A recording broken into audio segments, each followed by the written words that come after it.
Habari zenu wa Kenya. Before tuanze mjadala yetu wa leo, je, mnakumbuka hii uongo? Weka pesa ya serikali kupunguza gharama ya mtungi ya gas. Ile ya kilo 6 mnanunua 2500, 2800, tutaishukisha chini mpaka shilingi 500 ama 300. Watu wa tutam, very nice. Hiyo uongo ishamachua, mubebe ATM card zenu, muende pale kwa bank, withdraw hiyo uongo.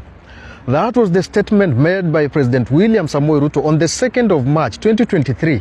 Alipoahidi wa Kenya kwamba mitungi za gesi za kupika zitatugharimu shilingi 300 au shilingi 500 pesa za Kenya. And they had to implement this project by removing the 8% VAT on the LPG gases in that financial year. That project could not have been implemented. They had to move it to the next financial year of 2023-2024. Very nice. Kenyans, do you know who was given the tender to implement that project? It is the people called the Taifa Gas. Taifa Gas is owned by a Tanzanian billionaire called Rostam Aziz. Rostam Aziz, tarehe 10 mwezi wa Machi, juzi Jumanne, is the one who acquired the majority 54% stake in the Nation Media Group, officially taking over the leadership and the ownership of the company. Wakenya leo, tukiangalia katika website zetu, ukienda pale Rubis, Peacock, ukienda pale Total Energies, Taifa Gas, a full set of mitungi za kupikia za gesi, it cost between 4,000 to 5,000 Kenya shillings. The Kenyan government was to give hizo mitungi za gesi za kupikia to all Kenyans. Wakabadilisha msimamo, wakasema we are targeting low income household. Apparently you need an ID for you to get or kupata hii mitungi ya gesi, which goes for 1,500 Kenya shillings to Kenya shillings 2,000. Si ile 300 na 500 tulioahidiwa. Mambo inakuwa tamu zaidi, Kenyans. Do you know who is managing this project? Under the initiative of Gas Yetu, the National Oil Corporation of Kenya is the one which is managing this project through a public-private partnership with Rubis Energy. Already for the financial year 2022-2023, they have rolled out 471 million. The other financial year, they rolled out 820 million Kenya shillings. Munakumbuka, the National Oil Corporation of Kenya has officially been privatized. Actually, it's on the privatization list. Na wanapanga kui-privatize. Very nice. So it means we are going to give the Kenyan money, the taxpayers' money, to an entity that is going to be privatized. Kenyans, tuendelee mbele. There is another project already under the cycle of the budget policy statement that was approved by the National Assembly, hapo Jumanne tarehe 10, which is going to ensure 11,000 boarding schools in Kenya are going to transition to full use of LPG gas. Do you know how much it is going to cost? Under the same initiative, 500 million Kenya shillings. Already piloting imefanywa. Wamesema tunataka kuhakikisha 11,000 boarding schools in this country are going to transition into full LPG gas. You know wa Kenya, tunapenda mchezo nyingi sana, watu wa tutam. Alafu jana nikaona mambo ya National Infrastructure Fund. They have already confirmed they are going to tarmac. They were to tarmac, but now they have opted to SGR, standard gauge railway, from, I don't know, Nairobi or from Nakuru to South Lokichar. That is 640 kilometers. That is going to cost 220 billion Kenya shillings. Wakenya wazalendo, are you aware the Tulo or the Turkana oil project is no longer under the leadership and the management of the Kenyan government?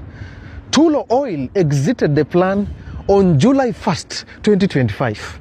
After that, it was acquired by Gulf Energy through its affiliate called Auran Energy Group.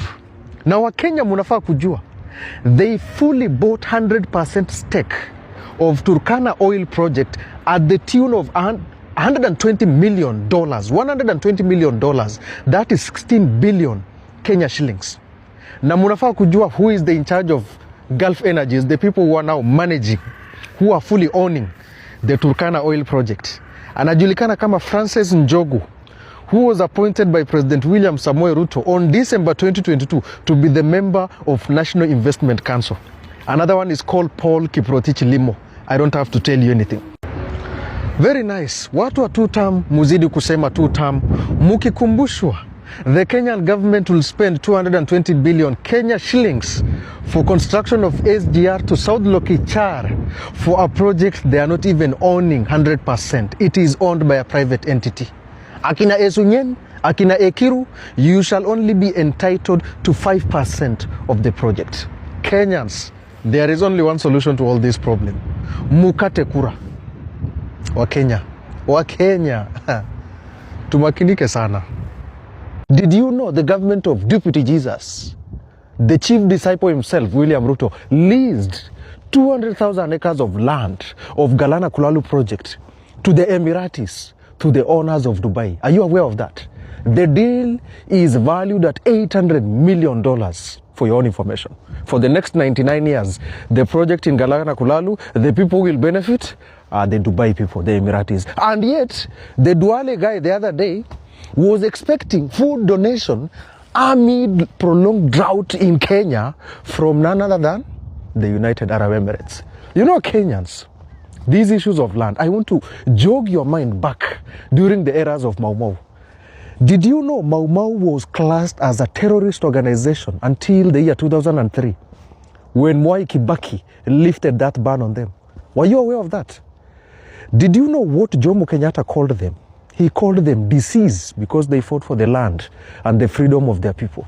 He called them a disease that needs to be cut and forgotten. Moi kept the ban going on. Jomo Kenyatta kept the ban going on because they felt it is going to be a symbol of resistance when Mau Mau was going to be acknowledged. And then you still believe that the British government are the ones who hid the graveyard of Dedan Kimathi?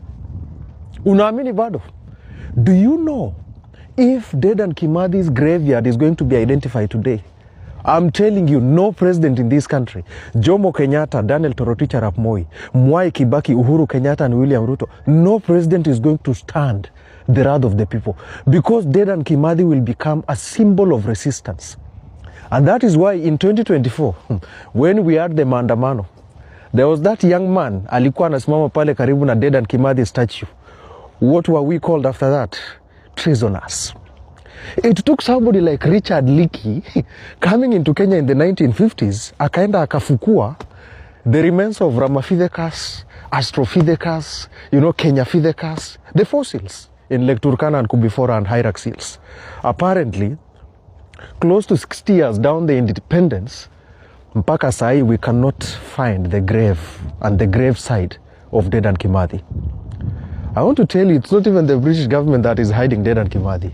It is the very same Kenyan government because they know the significance Dedan Kimathi is going to carry when it comes to struggle for resistance and self-determination of the Kenyan youths. Meanwhile, mbona mujawahi sikia uchungu?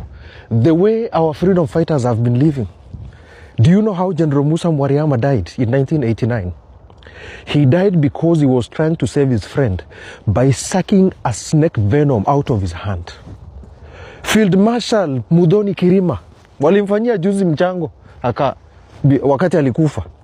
Stanley Madenge, we don't know where he is. General Kago, wote walizikwa tu. In whatever way they wish. If today there are people who will be comfortable, ata wapewe 1 million per month, it is the freedom fighters. It is the likes of Dedan Kimathi, General Musa Mwariama, General Baimimbu, even the Nandi resistance movement. These are the people who fought for the struggle of our country and the struggle for land. Nakwambia Mau Mau, they terrorized and they brutalized the British. Walimaliza watu because of the land and the freedom of their people. So sai munashtuka. Musishtuke. More and more is going to be leased. Turkey will come. USA will come. Hapo Murima Hills, very nice. Sai, ebu mwende mwangele 200,000 acres of land. Dubai sai wanapawa. Alafu nasikia Duale anaenda pale ndege. We thank so much the government and the Emiratis of Dubai for the food donation. And yet Kenya is a net exporter of agriculture sector. Dubai is a net importer because it's a desert country. You see, where katu hapo tu soma atomic habits, rich dad, poor dad, why C students, why A students work for C students. When these key issues, I'm telling you, of resistance is mentioned, It's only those people with the spiritual awakening who will understand this. Yes. Sahi hapa Kenya, the people who are buying land left, right and center. Enda pale Nanyuki. Go to the politics of conservancies. The British monarchies are buying lands in the name of conservancies left, right and center. Olpejeta, hapo Nyeri, the rhinoceros camp. You want to tell me the Kikuyus and the Maasais tulikuwa tunaua wanyama wakati wazee wetu walikuwa naishi na hawa? No. You create a conservancy, you lock out people. Go to Turkana, go to Baringo, go to Isiolo. Step into those conservancies, ndugu yangu, utapigwa bunduki from far because they have snipers. It is the lords and the kings who are managing these things. Lakini munashtuka. Sasa hii ya Israel imepatikana hapa. Kenyans, we have a long way to go. We have a long way to go. Na kuambia kama mpaka sasa yuko kuamini hapo that there are a lot of things that the Kenyan government is doing for you, you are a joker. And I end by saying, the people who hid the grave and the remains of Mau Mau fighter Dedan Kimathi, it is not the British. It is the very same Kenyan government, because they know the impact the burial site of Kimathi will bring to the youth of this country. And it is up to us, vijana wa inchi, tufuate in the footstep of what Mau Mau left for us. Hii maneno itapita na hapa, itatoka na hapa. Lakini tuzidi kumakinika wa Kenya. Alhamdulillah.